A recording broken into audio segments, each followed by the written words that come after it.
umroh itu bedalah sama kita trip ke luar negeri yang lainnya, karena di dalamnya ada ibadah. Nah, yang mana ibadah wajib kalau misalkan ada syarat sahnya yang tertinggal, ya maka kita kena denda atau nggak denda ya. Video ini gue ambil di tanggal 31 Desember. Di perjalanan kali ini gue melakukan umroh mandiri untuk pertama kali, dan ini juga menjadi perjalanan umroh kedua yang gue, sebelumnya yang mana gue menggunakan travel umroh mandiri. Yang pertama ini literally gue benar-benar jalan sendiri. Berani atau enggaknya sebenarnya deg-degannya itu pasti ada. Kalau kita umroh mandiri ya benar-benar sendiri, kita benar-benar nggak ada yang handling kita lah, nggak ada yang bantuin kita lah. Tanggal 4 September gue pulang, tanggal 25 Desember gue berangkat. Karena sebenarnya itu berawal dari kegelisahan, penyesalan, itu bercampur semua lah, yang mana gue jadinya gundah banget. Kenapa pisah hotel? Karena gue memang ada niatan buat explore lah di beberapa hotel, antara jarak sama harganya. Kalau ambil mikotnya di pesawat, dan pesawat China itu tidak lewat ke Yalamlam, tidak lewat Yaman. Nah, kalian juga harus tahu nih, pesawat yang kalian naik itu lewatnya di mikot mana.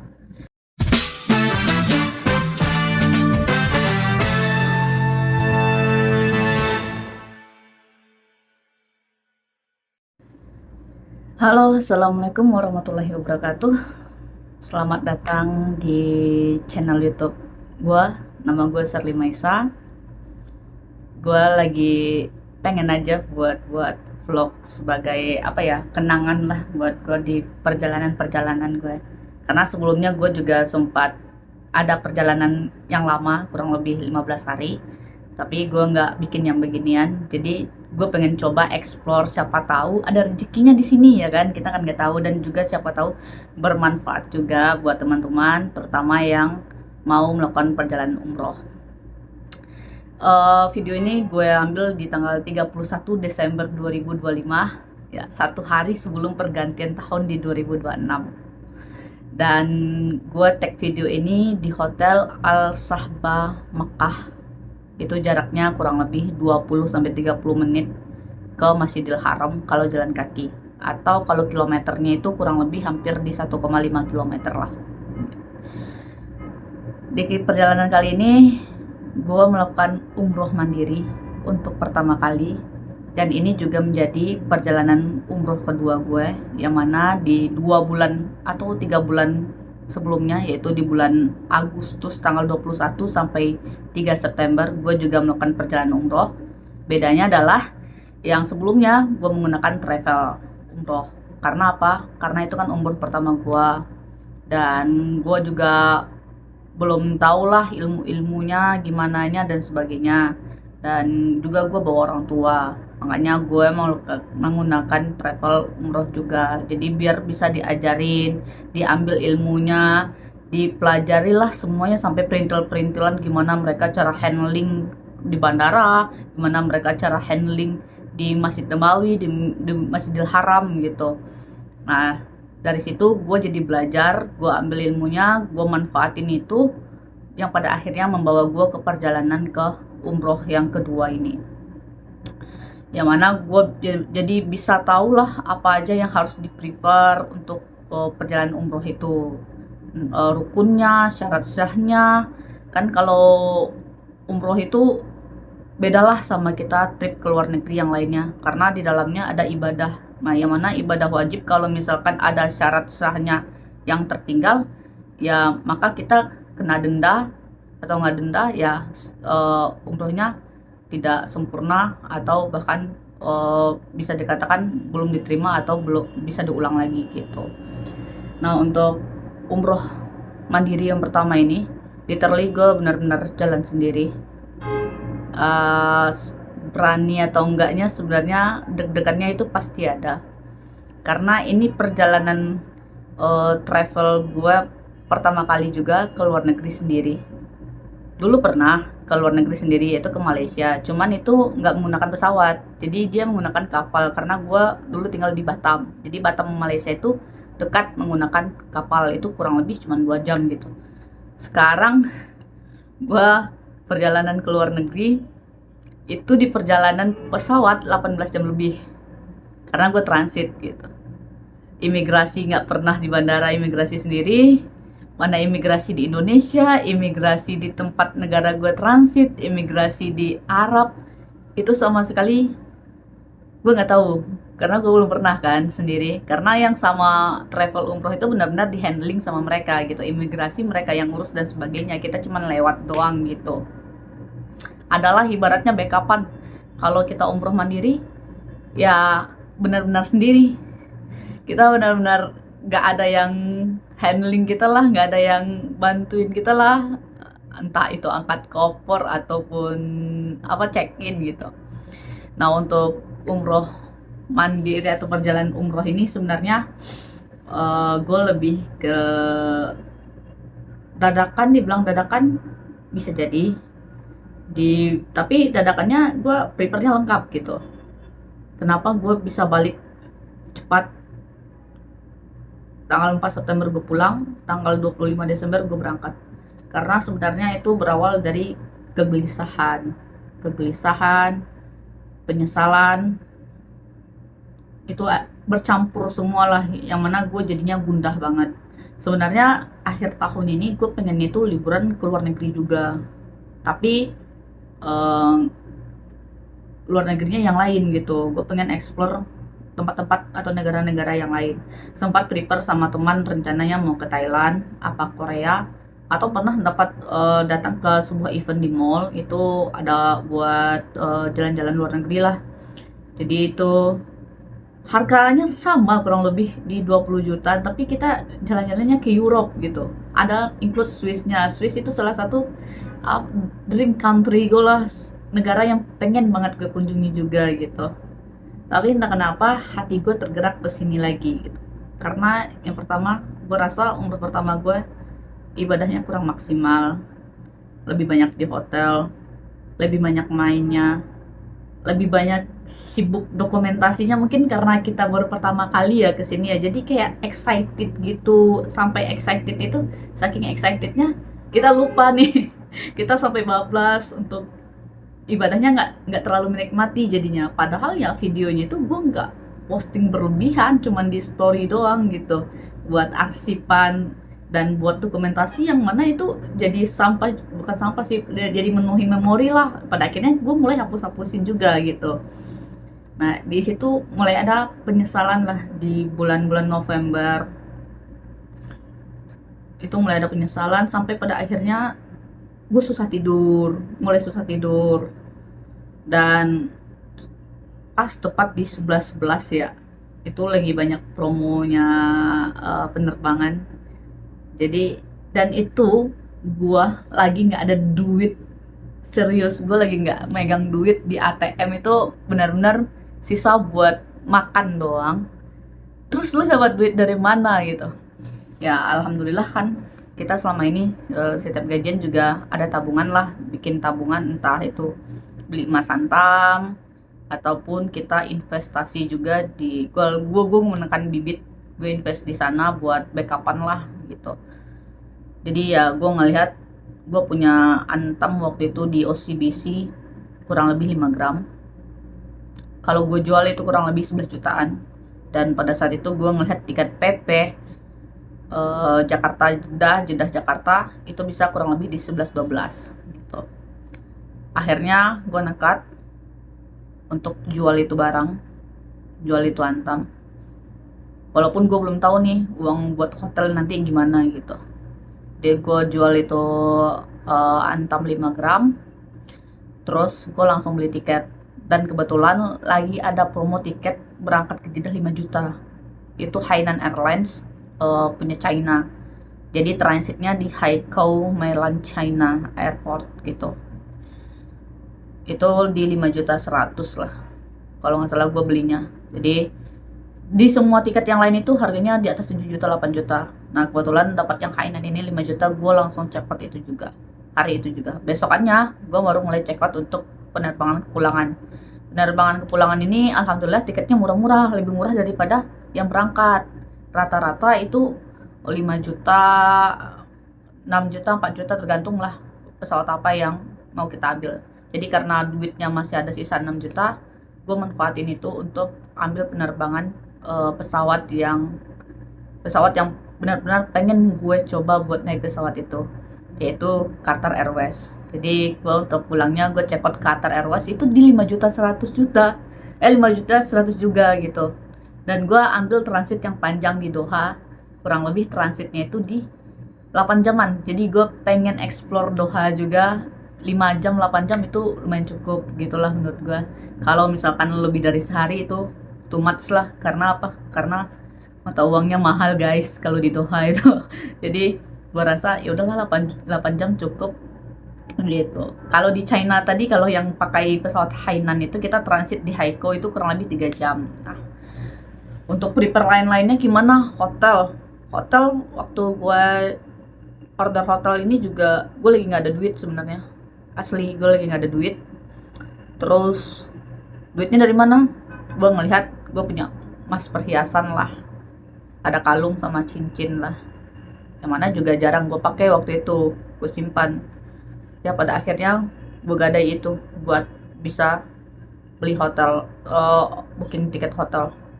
Jadi ya biar nggak nunda-nunda nunggu gajian, nanti harganya makin meningkat karena ini kan high season ya. Jadi ya gue ambil lah tiket itu, booking itu. Jadi gue booking hotel selama 20 hari perjalanan, 12 hari di Mekah, 12 hari di Mekah, 5 hari di Madinah, 17 hari ya, tambahin perjalanan 1-2 berarti 19 harian lah gitu. Di Mekah gue beda hotel, ada 2. Satu gue Al Sahbah yang sekarang gue take video ini, satu lagi gue nanti ke Snout Al Huda. Kenapa pisah hotel? Karena gue memang ada niatan buat explore lah di beberapa hotel, antara jarak sama harganya. Kalau ini gue dapat di harga 400-an, 450 lah, 450-an.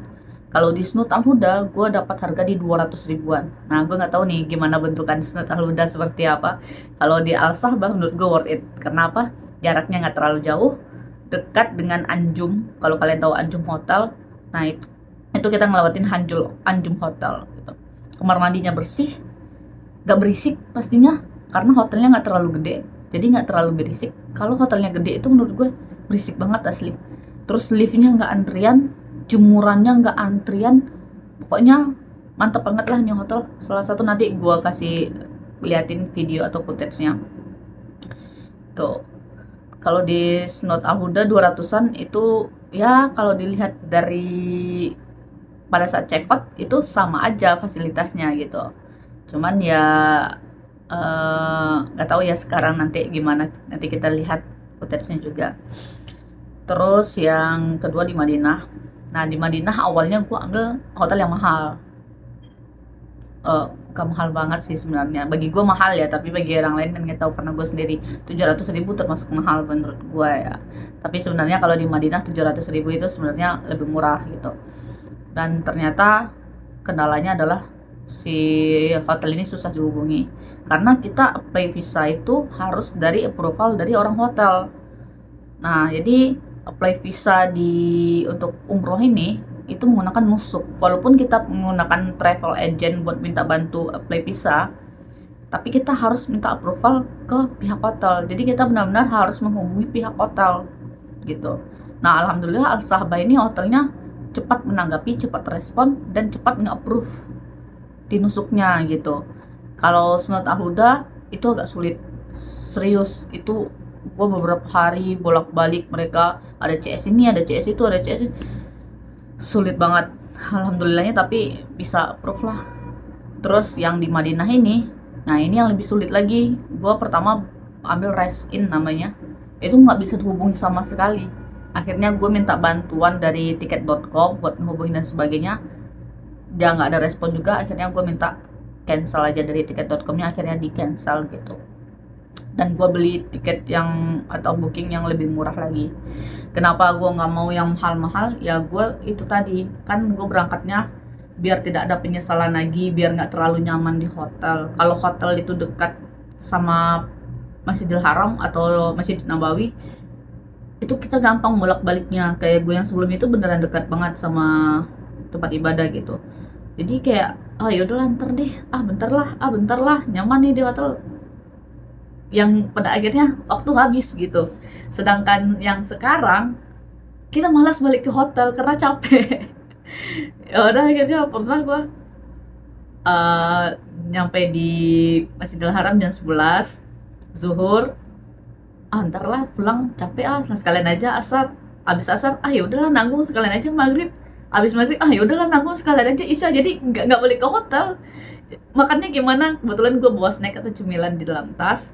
Dan jangan takut kelaparan di Masjidil Haram. Karena apa? Tuh orang-orang bagi-bagi makanan banyak banget asli. Sharing makanan itu banyak banget, tukar-tukar makanan itu banyak banget gitu. Dan gue setelah isya baru keluar Masjidil Haram untuk cari makanan, dan pada saat itu gue cari makanan di Zamzam Tower gitu. Jadi ya salah satu niat balik itu tercapai gitu. Kita nggak nyaman di hotel pada akhirnya. Salah satu kenapa alasan cari hotel yang lebih jauh itu tadi, biar nggak bolak-balik ke hotel. Nanti kalau balik ke hotel itu pasti kasur itu nyaman banget rasanya, asli dah gitu. Nah, hari perjalanan gue itu di tanggal 25 Desember. Gue mulai dari kosan gue di Jakarta Barat. Alhamdulillahnya pada saat check-in, pada saat imigrasi yang di Indonesia, yang di Jakarta ya, itu nggak ada kendala sama sekali. Alhamdulillah mudah banget. Dan ya sebenarnya gue deg-degan banget. Pertama deg-degan kopernya overload. Gue takut over bagasi. Tahu nggak, bagasi gue kan 23 kilo dapatnya. Dan bagasi gue pada saat check-in adalah 22,08 kilo. Gak kebayang kalau misalkan itu 1 kilo gue tambahin udah bayar berapa gitu kan. Nah, alhamdulillahnya seperti itu. Gue bawa satu koper gede ukuran 30 inch atau 28 inch itu ya. Nanti gue liatin footage-nya. Terus gue bawa satu koper kecil lagi 24 inch buat di dalam, buat gue bawa. Karena apa, kan gue mau transit dan gue langsung ke Mekah. Jadi bisa dikatakan gue langsung umroh gitu. Dan harus mikot juga, dan pada akhirnya gue mikotnya di atas pesawat. Nah, jadi buat teman-teman yang belum pernah umroh dan mau umroh, kita itu umroh itu harus baca niatnya itu bukan di depan Masjidil Haram, bukan di Jeddah. Ada lima tempat mikot yang udah ditentukan oleh Rasulullah. 1 ada di Yalamlam di Yaman, 2 yang tadi di Madinah di Bir Ali, 3 ada di Taif, 4 di kayaknya di Inde, bukan kayaknya yang arah masa Irak, bukan Iran atau Irak. Pokoknya nanti deh aku coba cek lagi, nanti aku bikin di detailnya di mana 5 mikot itu. Dan di Indonesia itu, orang Indonesia itu kalau misalkan dia ke Mekah atau umroh itu, makanya dia kadang ke Madinah dulu. Kenapa? Karena biar mikotnya di sana sekalian, biar nggak keribetan kalau misalkan di pesawat gitu. Kalau misalkan ada yang kalian lihat penerbangan direct langsung Mekah langsung atau umroh langsung, nah itu dia mikotnya di atas pesawat, ganti pakai ihram dan sebagainya itu di pesawat. Dan gue yang pertama di Madinah, jadi rada slowly, jadi worth it lah kalau misalkan bawa orang tua.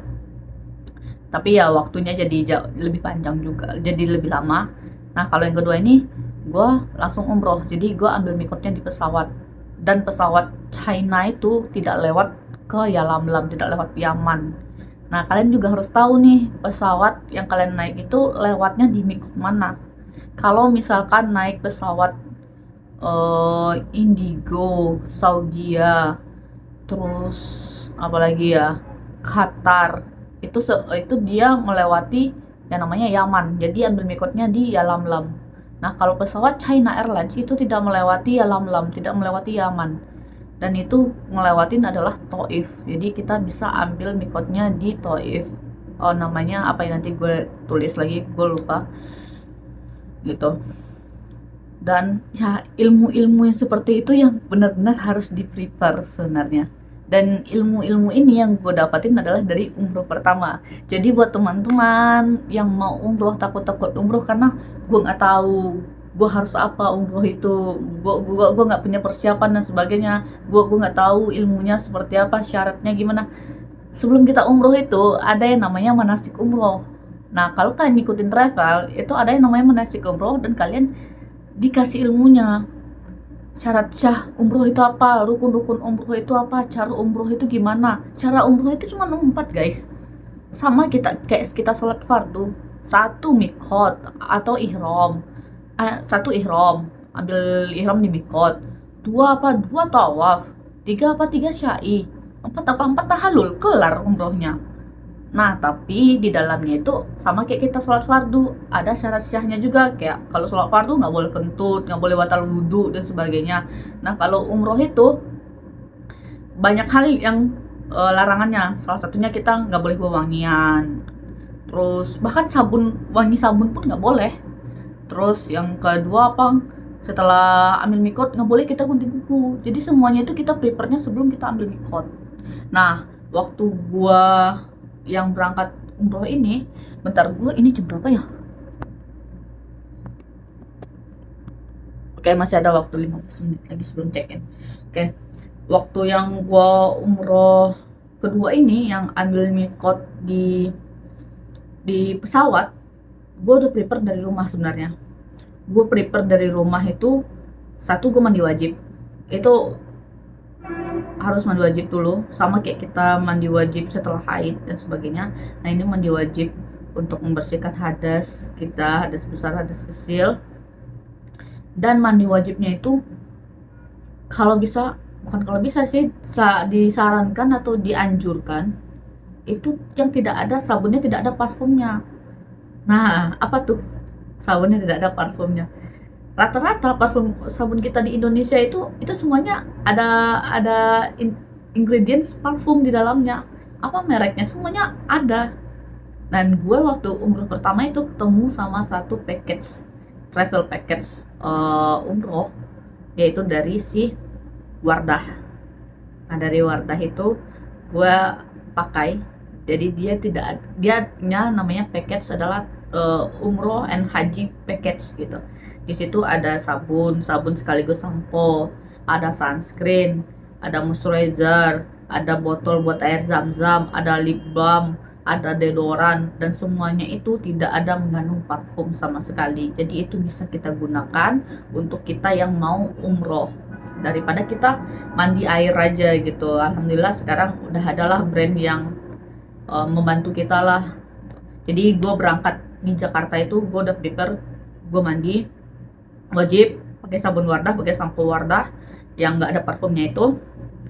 Terus gue nggak pakai hand body sama sekali karena gue khawatir nanti memang ada rencana pada saat transit di China itu mau mandi lagi, tapi gue khawatir kan 3 jam ini nggak cukup untuk mandi. Jadi gue benar-benar prepare, gue nggak pakai hand body sama sekali, gue nggak pakai parfum sama sekali. Jadi gue cuman pakai sunscreen, moisturizer, bedak biasalah yang di package-nya Wardah itu aja yang gue pakai itu. Untuk menghindari apa? Untuk menghindari wewangian di tubuh. Dikhawatirkan nanti pada saat transit gue nggak cukup waktu untuk mandi lagi gitu. Jadi gue berangkat benar-benar udah dalam keadaan siap untuk ambil mikot gitu. Dan koper yang tadi gue bilang gue bawa ke atas, satu koper kabin itu di dalamnya ada baju ihram. Nah, baju ihram itu gue vakum. Karena apa? Gue khawatir ada wewangian yang masuk ke baju ihram itu. Bahkan pada saat cuci baju ihram itu, gue tidak ada pakai pewangi sama sekali. Benar-benar pure rinso cair yang nggak ada wanginya itu ya wangi-wangi sabun cuci gitu. Kayak biasanya gue nyuci baju itu pakai Soklin. Soklin itu wangi, ada parfumnya di dalamnya. Jadi gue menghindari itu. Jadi gue pakai rinso cair yang pure, benar-benar kayak wangi sabun cuci aja gitu.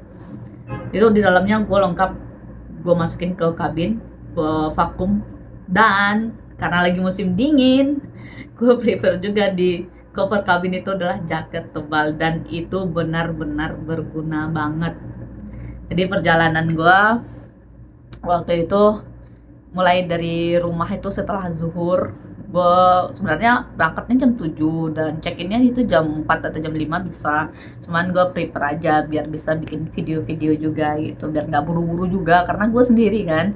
Khawatirnya ada hal-hal yang tidak diinginkan gitu. Jadi ya gue check-innya di jam 2 lah. Ya gue berangkatnya jam 2 habis zuhur lah. Oke, untuk video untuk perjalanan di bandara sampai itu nanti akan gue lanjutin karena gue harus prepare buat check out.